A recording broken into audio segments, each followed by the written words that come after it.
transforming research into scalable solutions for industry and society. It is now time for us to have the panel session on pathways for strategic engagement, building a community of action around research commercialization in Ghana. Without further ado, shall we request all participants to be seated? All participants to be seated.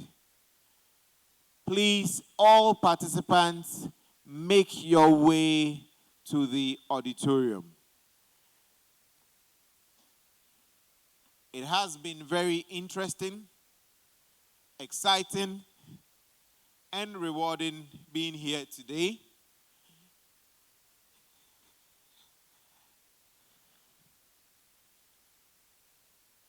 We just went on a breakout session, and the breakout session was an integral part of today's GRIC annual forum designed to align stakeholders on concrete, practical steps for strengthening research industry collaboration. Discussions have gone on framed around 3 themes covering the 4 priority actions of the cooperative. Action 1 being securing commitment from all stakeholders and follow up on implementation of the action plan. Action 2, understanding the research needs of industry and how researchers could better collaborate to meet these needs. Action 3, collaborating to make researchers concentrate on the needs of industry. And Action 4, collaborating to create visibility on research carried out by researchers and facilitate collaboration between industry, donors, and policymakers. Each of the 4 groups have explored the following guideline or guiding questions and proposed 1 catalytic action for GRIC to pursue over the next 6 months.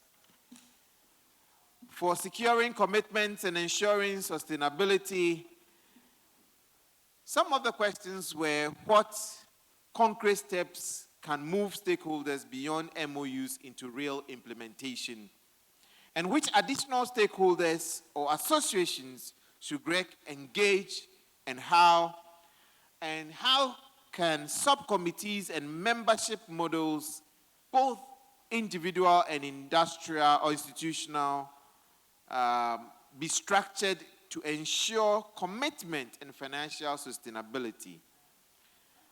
When we look at theme 2, which was talking about aligning research with industry needs, some of the questions were, what are the top 3 pressing research needs of industry that should guide GRIC's engagement?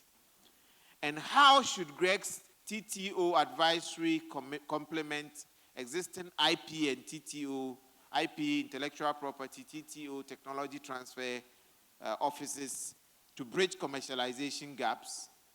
And what role could industry donors and subcommittees play in funding and sustaining collaborative research in priority areas? And looking at the last theme, which was creating visibility and driving uptake, the 3 questions asked there were, what innovative approaches will make research findings more visible and usable for industry leaders? And how can GRIC's platform and communication channels become the go-to marketplace for industry-relevant research?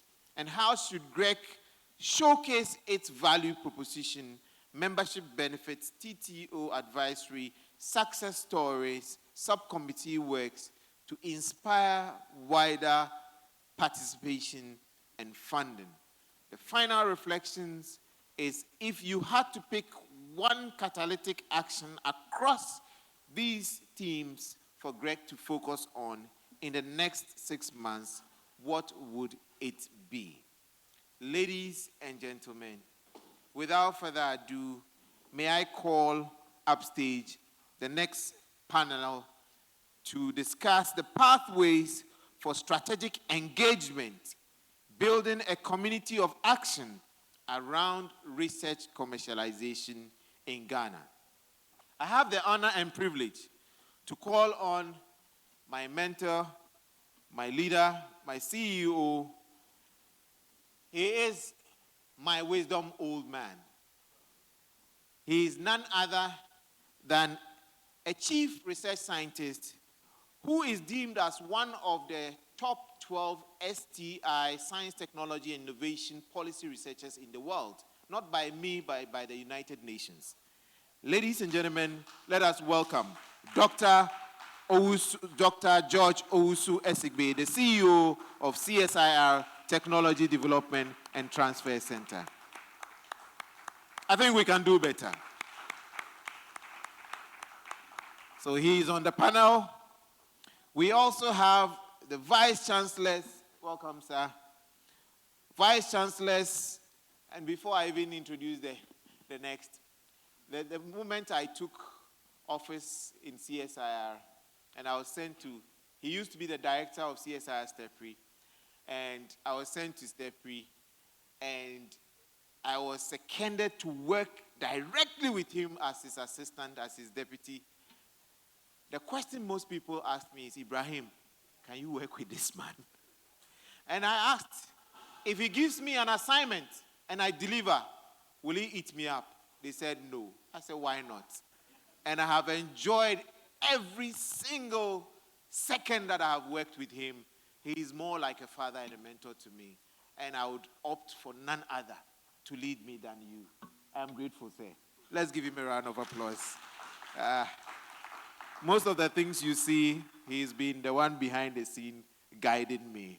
And interestingly, when I write a draft and I take to him, and he turns it around, he says, Ibrahim, look at yours and look at mine.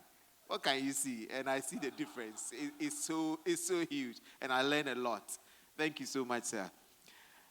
The next is from the Vice Chancellors of Technical Universities, Ghana. They have not given me a name, but please, let us welcome the representatives of all the Vice Chancellors of Technical Universities here in Ghana on this panel.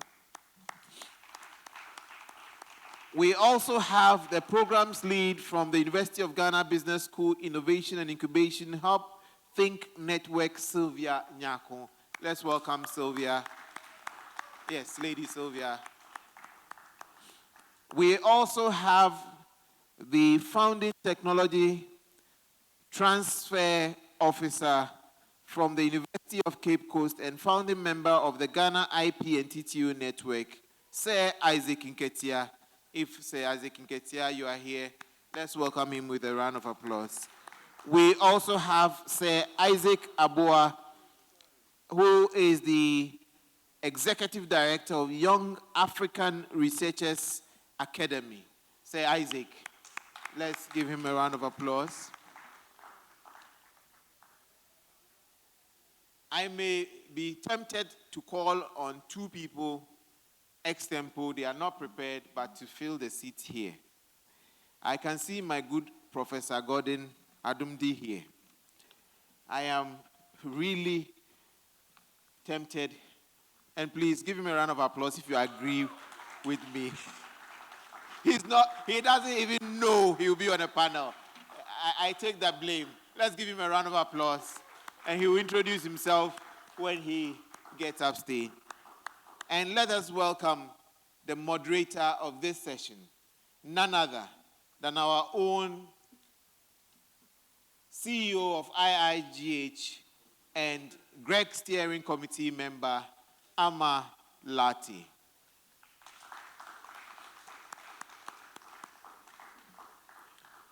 So whilst Ama takes her seat, there will be some introduction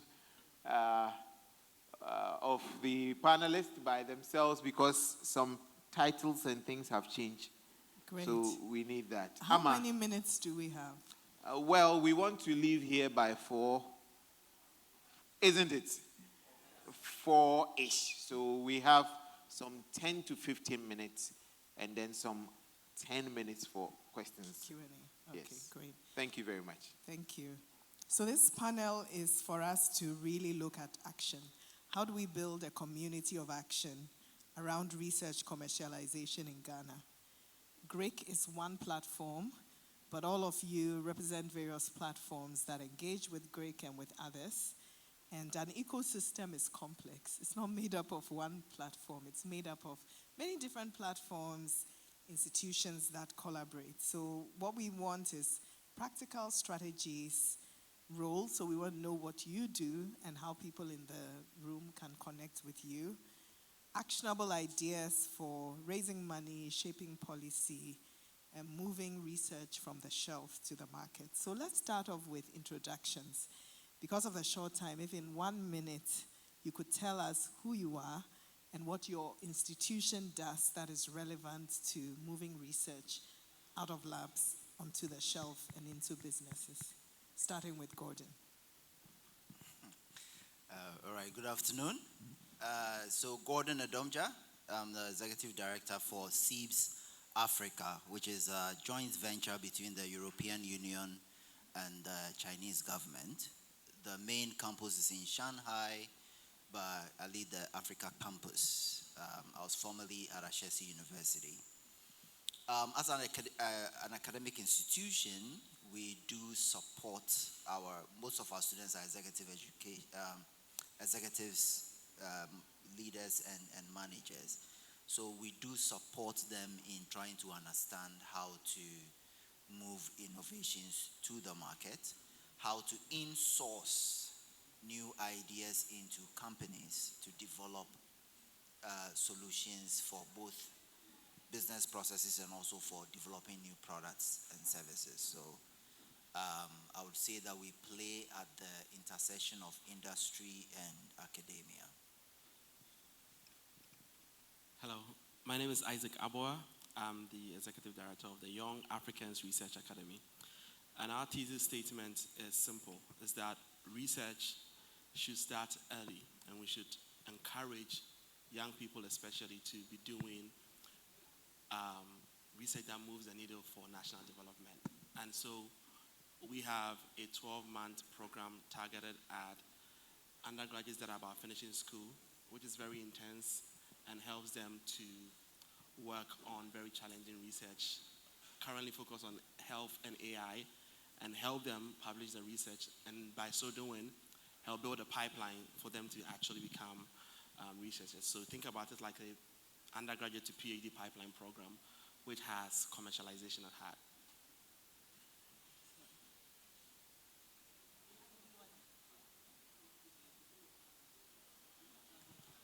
Hello. Yeah, thank you. Hi, my name is Sylvia Nyako, and I'm the programs lead at the University of Ghana Business School Innovation Incubation Hub. So basically what we do is we transfer student research and faculty innovation research to the market.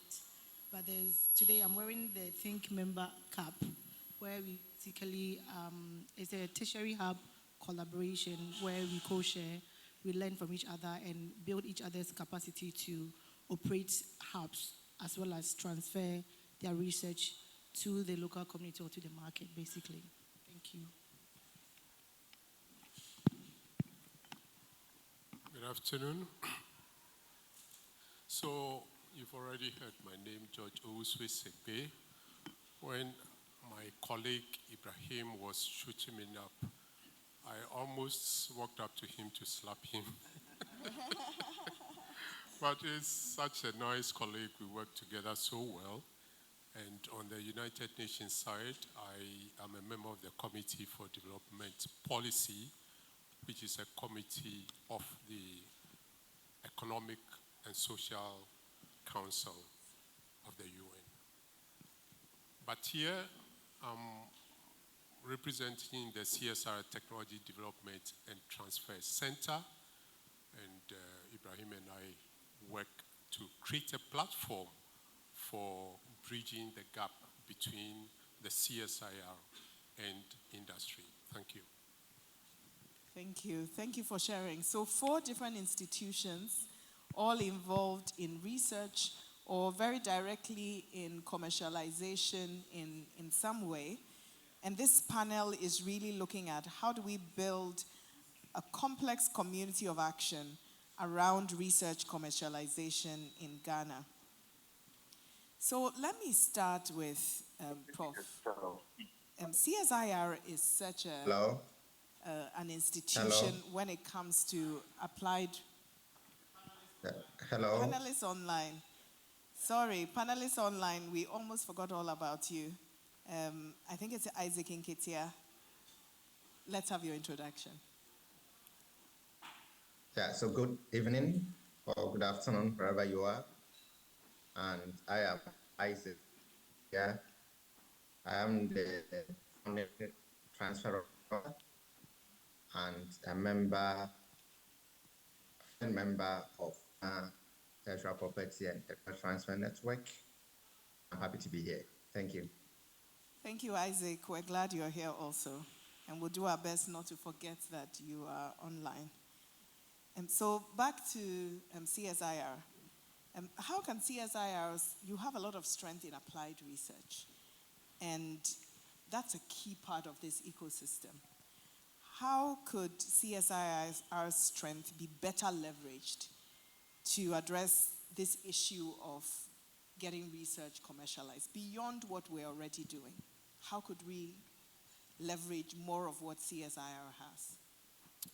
Thanks for that question, and I like the fact that you have made it very specific beyond what we are already doing. What should we what should we add to the present mechanisms for technology transfer? I think it's important that CSIR will take note of how science and technology have been evolving. And it's clear to us that it appears the advancements in science and technology is going at a pace so fast that we don't seem to be able to keep pace with that advancement. And so for CSIR, we are mindful of the fact that the conventional approach of, for example, organizing a workshop and bringing end users to come and look at the kinds of technologies we've produced for their adoption will be sufficient, but not enough. And so we have also gone into the technology, the digital means of reaching out to our end users. And therefore, it begins with our institutes. And in case you don't know, we have 13 different research institutes operating under the CSIR in various thematic areas: agriculture, industry, health, environment. And so they all have to create the digital platforms to reach out to their end users. That is important. What is also important is the fact that creating the Technology Development and Transfer Center, the TDTC, we have created a platform that would focus on looking at how that dynamic interaction between researchers and the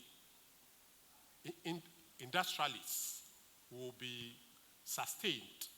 And so consistently, we would have that kind of interaction that will enable them know what the industrialists want, and the industrialists would also know what is available so they can coalesce around the technologies and ensure that technologies don't remain on the shelf, but then they get adopted for socioeconomic use. Great. As a follow-on on that, if someone here wants to connect with CSIR and its infrastructure, how do they do that? What's the first point of call for them to access all these 13 institutes and the platforms that you talk about? Well, the Technology Development and Transfer Center, the TDCC, as I've said, has been created as the platform for CSR engagement with the rest of it. So you can easily connect with us. But beyond that, should you identify the particular institute, research institute of interest, then you can go directly to them. And now they have also their technology transfers offices with which you can engage and then know how best your problems will be addressed. Excellent. So that's the applied research kind of branch of our ecosystem. Maybe coming down to higher education, we have 2 higher education institutions on the panel. And Sylvia, you lead an innovation hub that's doing a lot of translation. How do we leverage innovation hubs in making some of these connections work more effectively? So tell us a little bit about the ThinkNet network. It's a network of university innovation hubs. And you are so situated in the middle of research and responsible for innovation. What strategies have you seen that are effective in bridging the gap between early stage research outputs and getting to the market? And how do we scale? Okay, all right, thank you very much. So I think for what we do, I think you've already just established that. So how can we bridge this gap? This morning we had an extensive conversation about capacity building and everything. And university, we got accused about redoing the research and saying all that. But like one gentleman said, universities are beginning to evolve. But they are not used to this new ecosystem. They are open-minded, but how do they start? Where do they start? They are not used to that. So that is where the Think network comes in. So what we start from building capacity. Where I sit, we sit in between academic and industry. The way we operate at the hub is different from if you go upstairs. So through us, faculty get to know what we do, and gradually they are changing their mindset. Recently, through the collaboration with British Council, on the RISER project, we sort of expand our network by allowing other member institutions like UCC, Appiah, Mintasi, them, for them to go to the field. And they were very much impressed and excited. And you hear the feedback that you got from that. I've been a professor, but I didn't know this, how this is done and all that. So I think we start from there. We start from capacity building. We start from showing them the evidence. We start from letting them go to the field.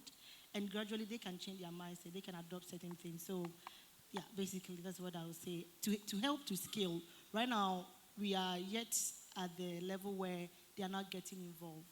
I'm sure that when they are in their right set, when they are in their right mind, and they have been equipped with the skills, industry skills necessary to scale, that shouldn't be a problem. But I'm very keen on building the capacity and letting them know what is in the industry as compared to what is within the academic, and letting them pivot themselves. And faculty, some of them too are industry players, some of them are CEOs.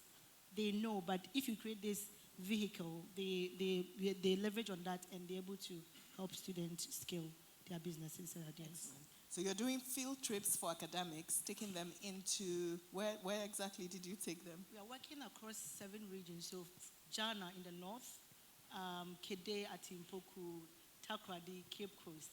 So recently we just finished our field trip. It was a whole two weeks. But UGBS, we are not the one doing it alone. What we did was to, for instance, if you are doing a project in Cape Coast, we assign UCC, University of Cape Coast, for them to be the one to train. But we sit at the top to sort of coordinate and make sure that information being communicated to the community level is the same thing, so that you don't confuse them with your skills. So we train them before we assign them. So that's what we are doing at the moment. Excellent. So this is research diffusion at a community level with community level businesses. Okay, great. So another part of the ecosystem connecting in unusual ways with now grassroots entrepreneurs, I'm guessing micro businesses, or some of them are bigger, and doing all sorts of things across the country. Coming to the executives, Gordon, you are leading an executive business school where executives that have the ability to really invest in R&D sit. What are some of the pathways you see in our community of research and early stage innovators wanting to scale? How do you see them connecting with communities like the one you lead to be able to attract significant resources, networks, to actually commercialize? Right. Thank you so much. So, yes, this exactly is what I'm also trying to figure out as this is my as a new role. But when you think about it, if you develop any technology and you're able to build it, you test it, it works, and you want to scale it, where are you going to go to manufacture in large numbers? You're going to go to China, right? Or you are going to engage with people who build systems, PLC systems, whatever systems that are needed to build manufacturing plants and manufacturing processes. So, being a business school that is basically focused, sort of trains executives with 32,000 member alumni across almost every industry or large company in China. What we're trying to understand is how do we bring some of that knowledge all the way down to support young people to figure out how whatever they are designing can be built even as they design it. Because you can design things and then when it comes to scaling, you realize that you have to completely redesign and it may not fit the local context. So how do we make those advanced systems available during the prototyping process? And every day I encounter a lot of alumni, Chinese alumni, who say, how can we help African entrepreneurs or innovators? Of course, language is always a challenge, but now there are ways of, doing translations. And they are ever ready to sort of help people build efficiency around production. The thing that's interesting, though, that I discovered quite recently, we do bring Chinese CEOs on doing business in Africa tours. So these are people who own factories, and when they come and we take them on company visits, they are shocked at how far back we are, right? Because they are like, this is China 30 years ago. And we're like, yeah, that's, this is what it is. And they are more confused because they're thinking, well, we were thinking of doing business here, but we want to bring systems that are efficient and run, smoothly and all of that. And then they quickly realize that Africa wants to industrialize, but Africa wants job-based growth.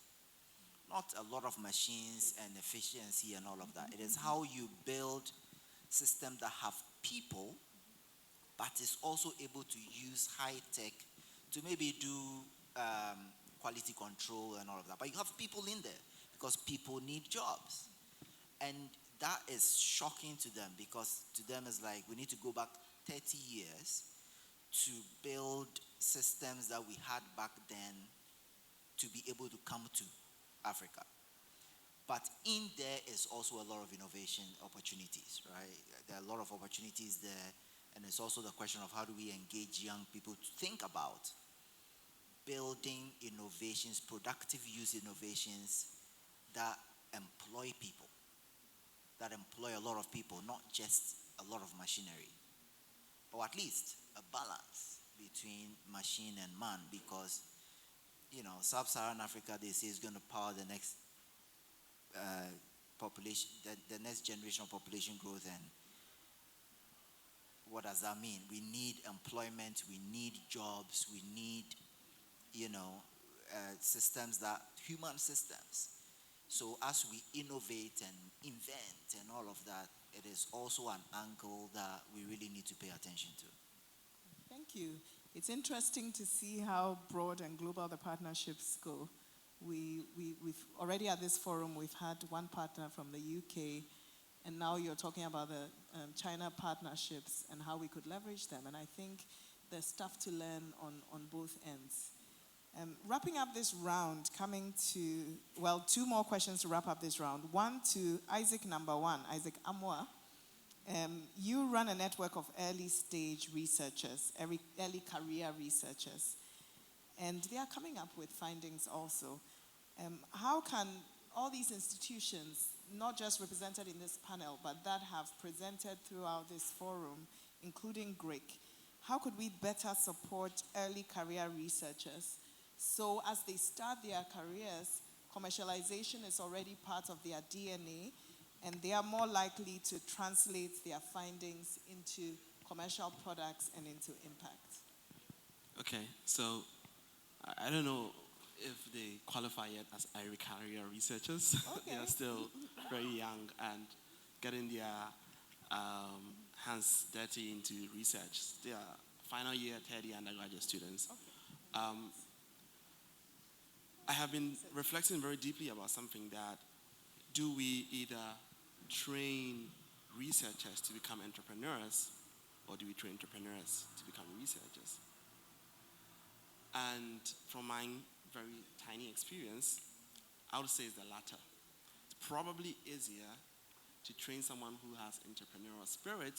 There's a lot of research that backs that is a personality trait, amongst other things,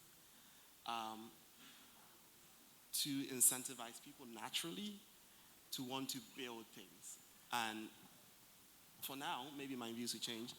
I think that if we want to look at commercialization and entrepreneurial commercialization of research, we probably need to start identifying people or building those entrepreneurial skills in people very early when they start thinking about research. Because one thing that I'm seeing across the conversations is that we're kind of mixing the startup ecosystem and the research. The truth is that not all startups do research, and it doesn't counterbalance necessarily as we think. So if you really want to do from research to commercialization, I would argue that first identifying individuals who have the entrepreneurial traits who actually want to build or move forward from just doing academic research, because not all people want to do that. And if that is a goal, we have to then start optimizing for that in the beginning. Now, how can the ecosystem help? I was having a very interesting conversation in lunch. Innovation is going to happen, I think, organically, if you put very smart, ambitious people together in a place and you allow them to, you provide a natural environment where there are obstacles and they find ways around it. And I think that the institutions should be doing that. Academic institutions be doing that, or if they cannot, allow third parties to come in to simulate these challenging environments where high-skilled, high initiative, high resilience people, which is some of the traits that you need to be able to create and build things, to be put in one environment where they start thinking and working on things.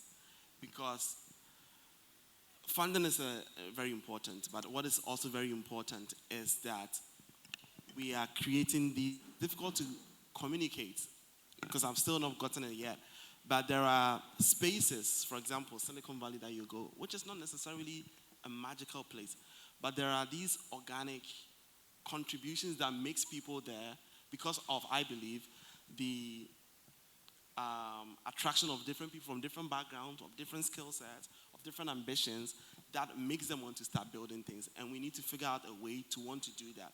Because those people are the people that are going to create a system that will start doing the huge uptake of jobs that Professor Adonda wants to happen. So I feel like that is very fundamental, and it's a little philosophical in the way I'm thinking about it. Not really. You're saying more networking events.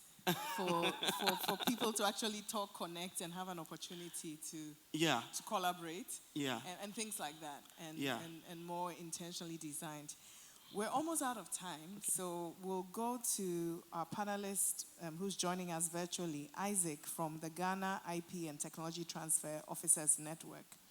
So you're a network of technology transfer offices. Congratulations, first on launching your network. And the question to you, you've heard from the applied researchers, the university hubs, you've heard from the executives who sit on a lot of cash and sometimes wonder why our research, our innovation needs are really basic. We've talked about connections. You sit in that office that's supposed to help turn the research into intellectual property and eventually commercialization. The question is, what are the challenges you face and how could you be better resourced to connect researchers to commercial partners well? Thank you so much, Amma. Don't know whether I'm audible. Yes, you are. Okay, thank you so much for the opportunity to share a few thoughts on this important conversation.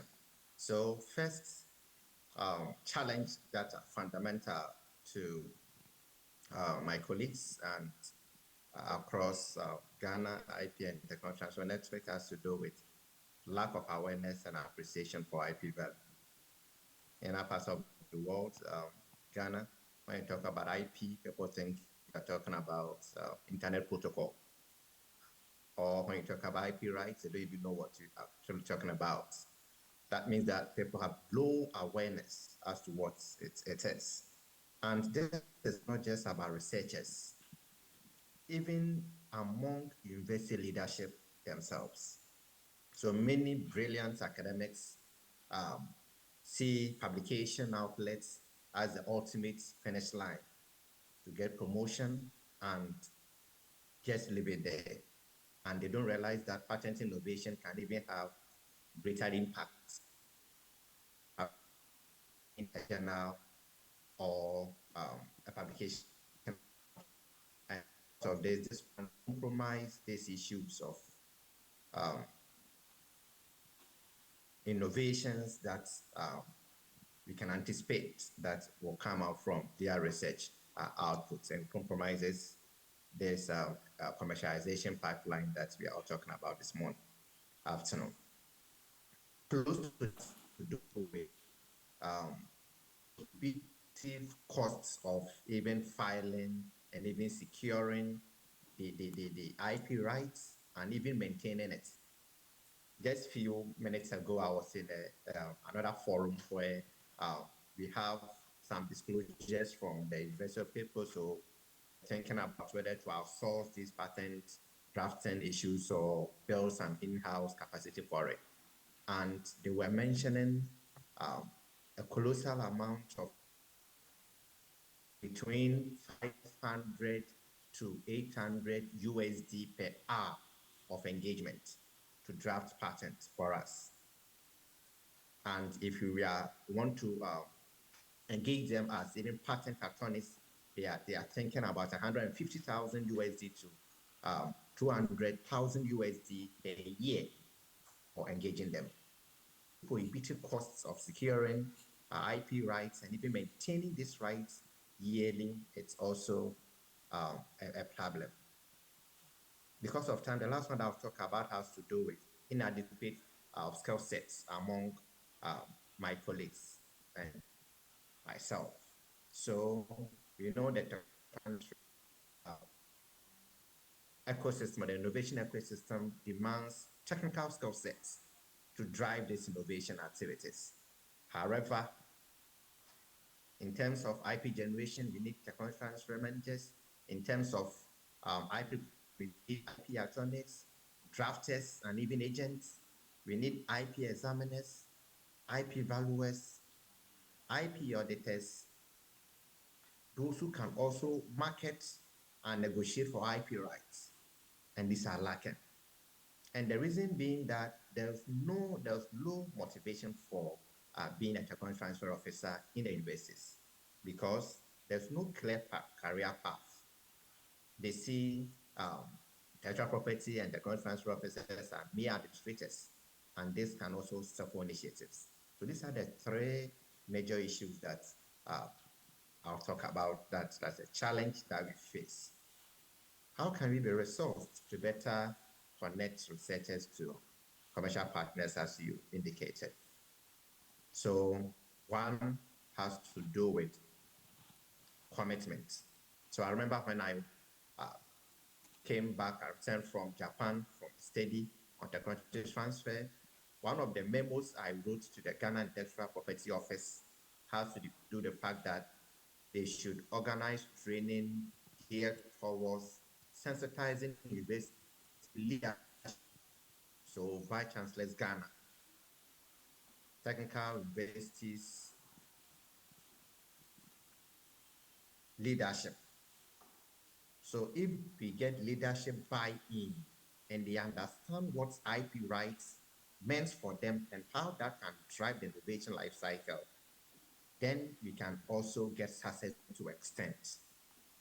So that's one of the things that I proposed. Two has to do with funding.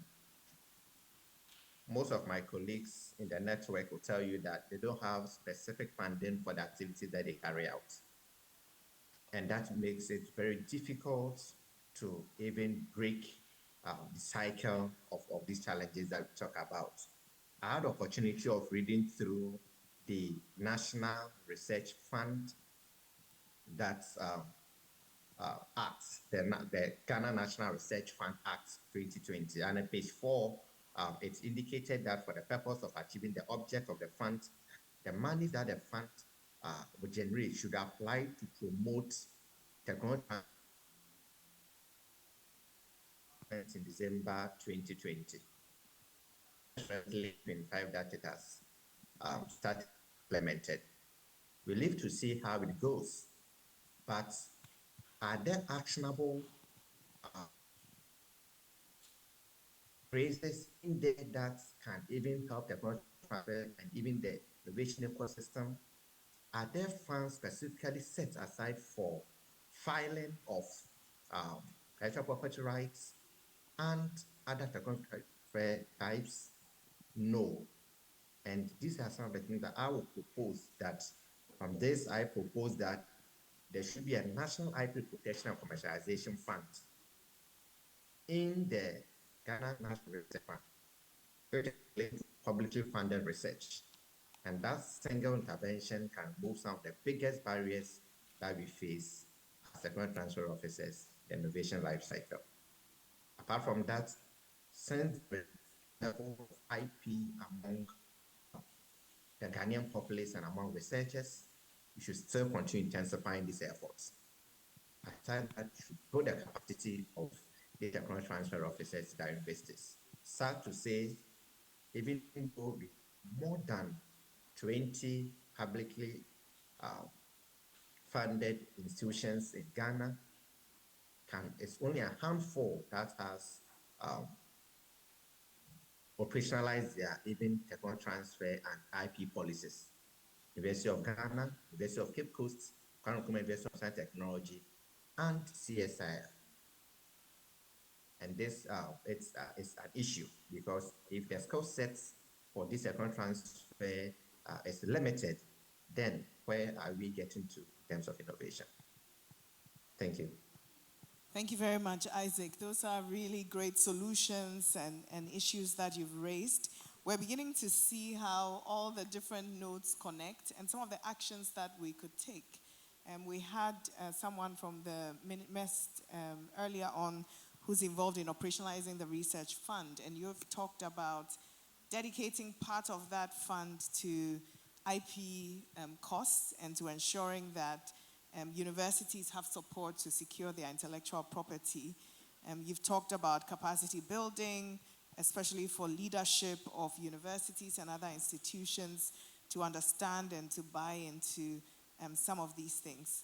Because of time, I want to go to the audience and see if there are any comments or suggestions, and then we'll come back to the panel for summarizing questions. a summarizing question around how your institution could formally engage with the GRIC network, which you're all part of in various ways, and what value you would expect from such partnership. And I think this comes from the conversations around moving GRIC from just a collaborative platform, which is a loose collaboration, into one that has institutional members that see an interest in connecting, so business associations and institutions like the ones that you lead. So first to the audience for any comments. I see one hand. Are there any other? The post-lunch slump has come into the room. We'll take the loan question.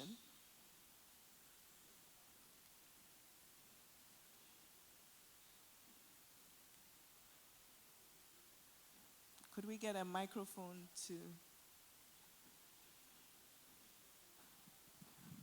Or we can get one from the stage if there's. Okay.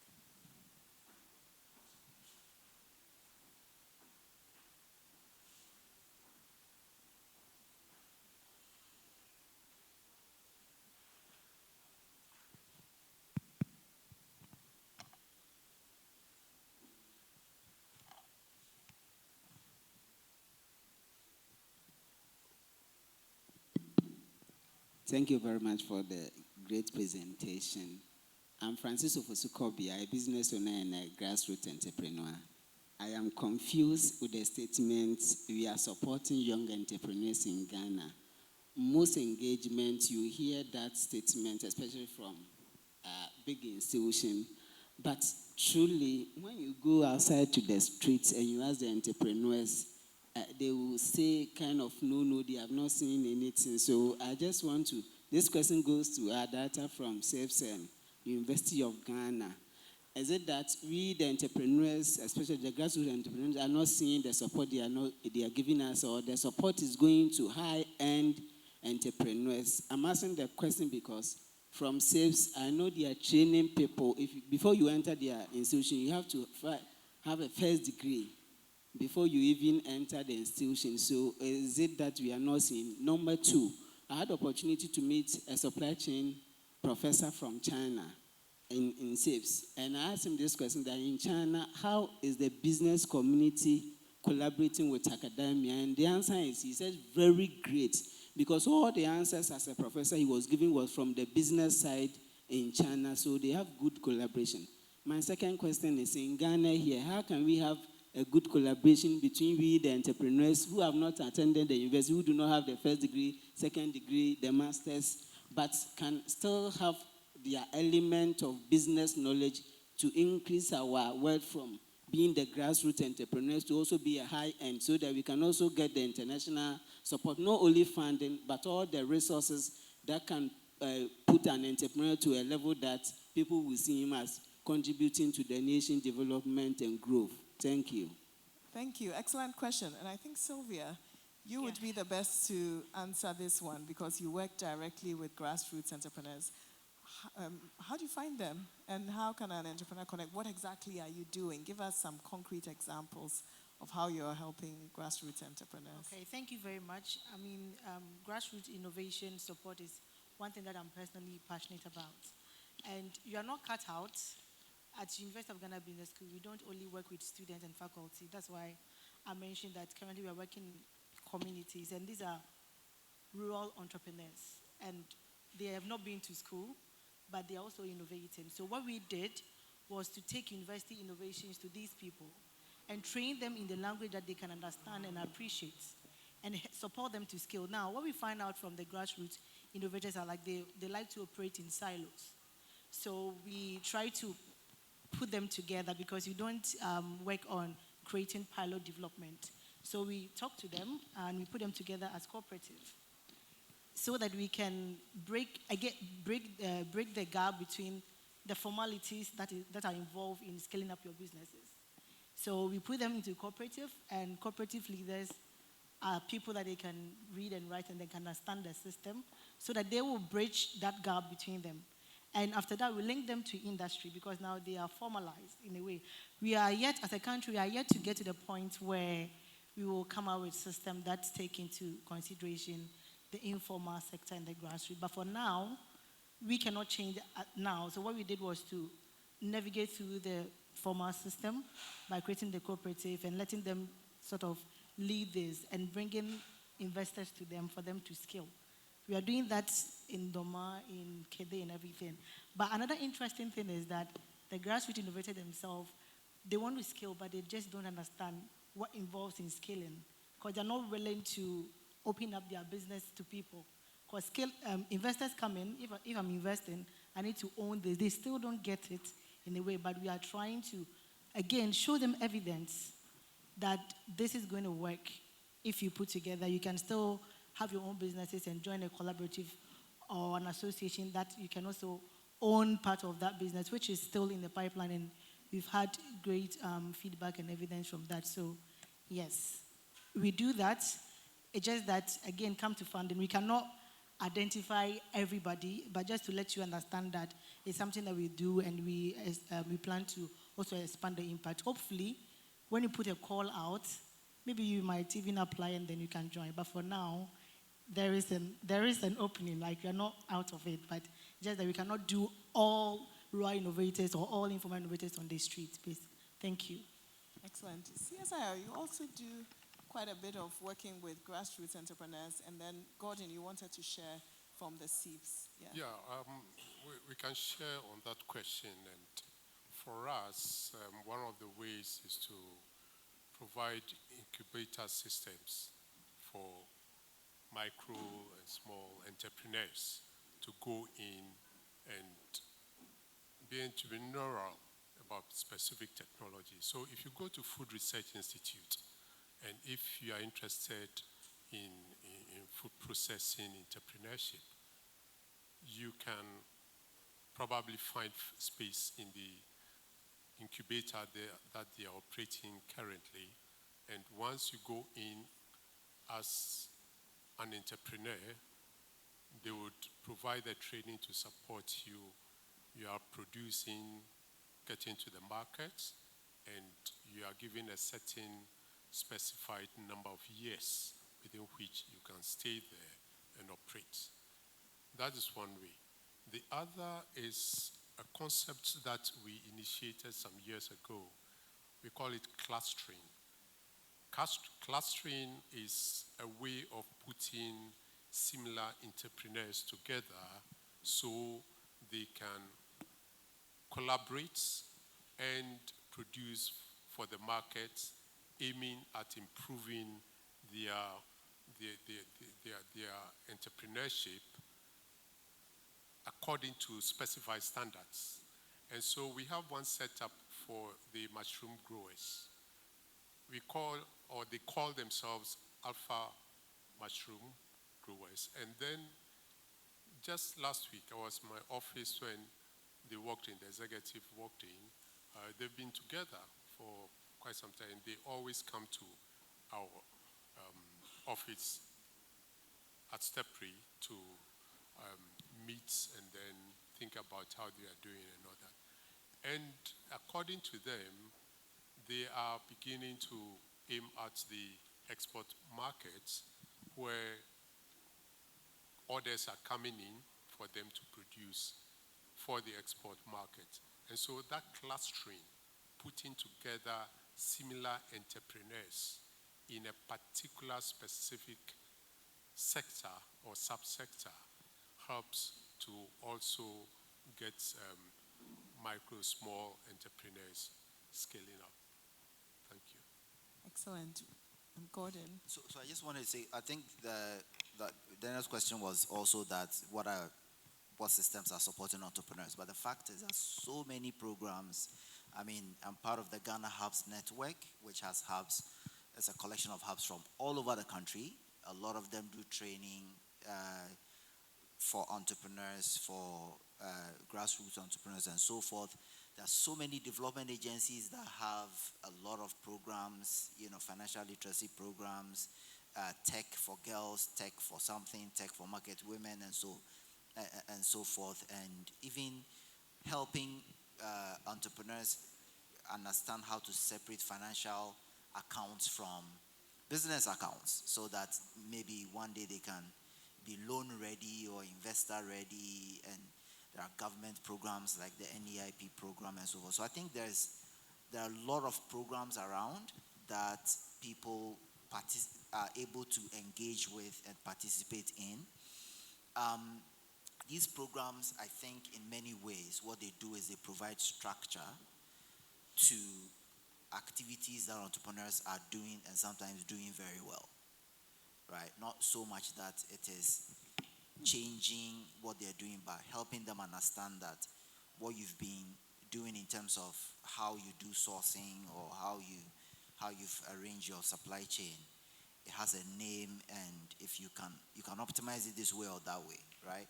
And even you'll be surprised, in executive education, even though you think you have to have an undergraduate degree, the fact is that there are so many successful business people who do not have degrees, right?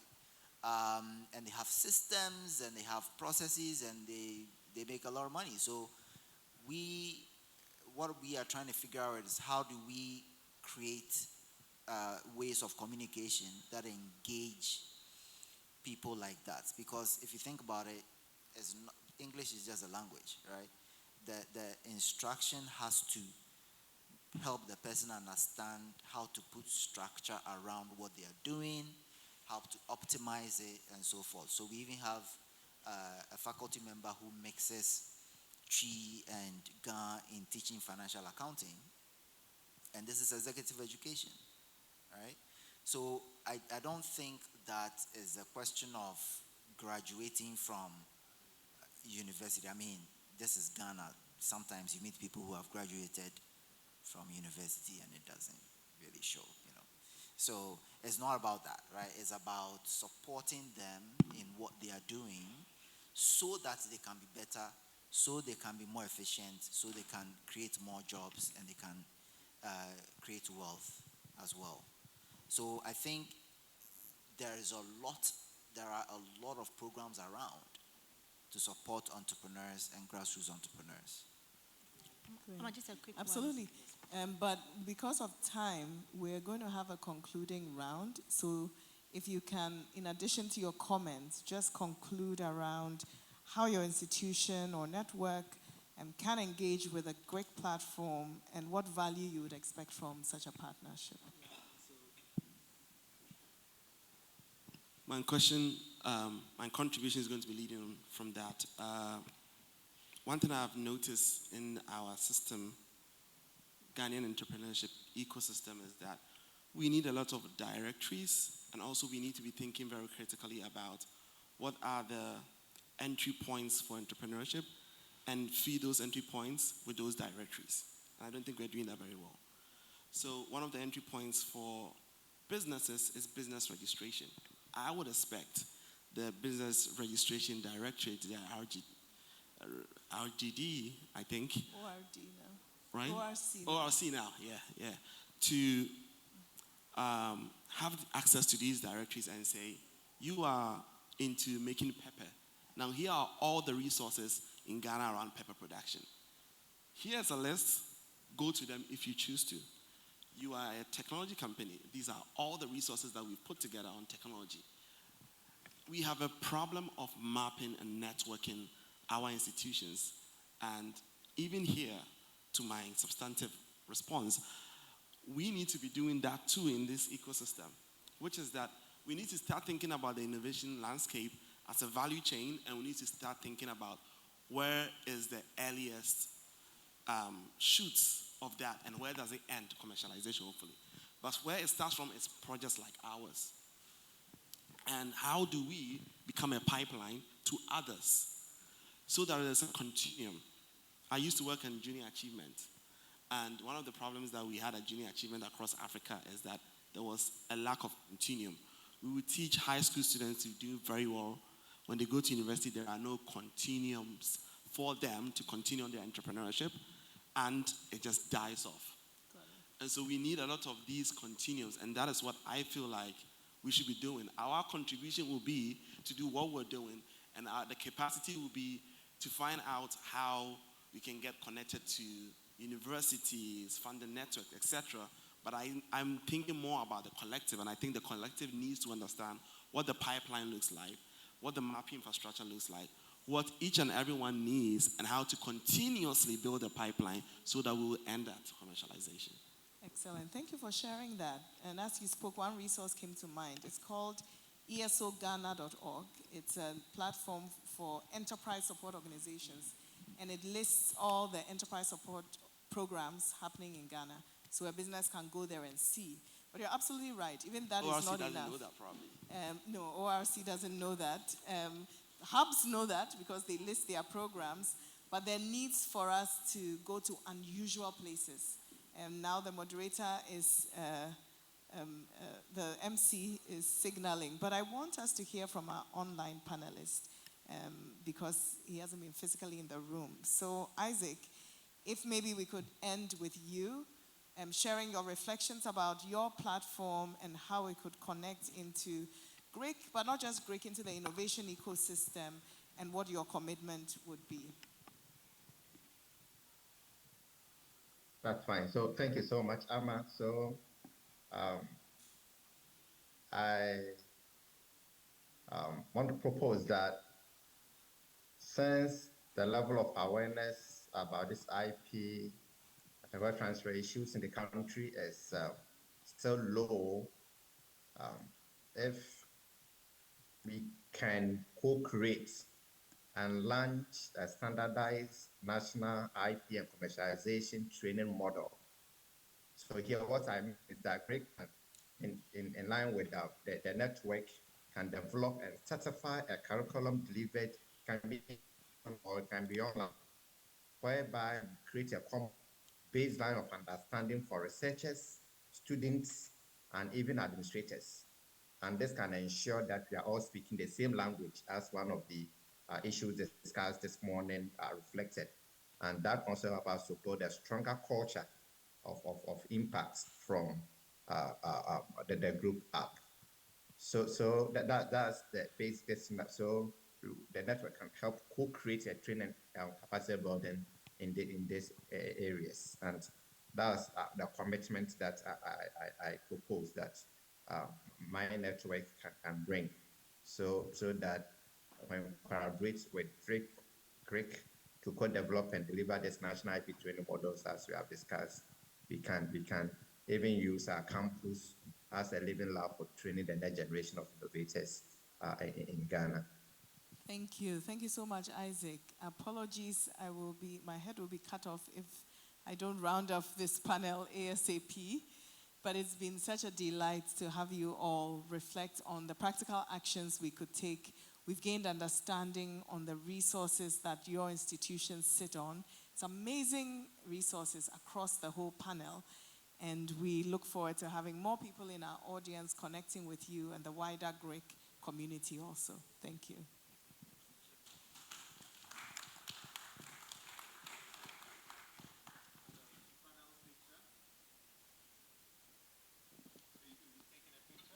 Let's give them a round of applause as they take a panel photograph.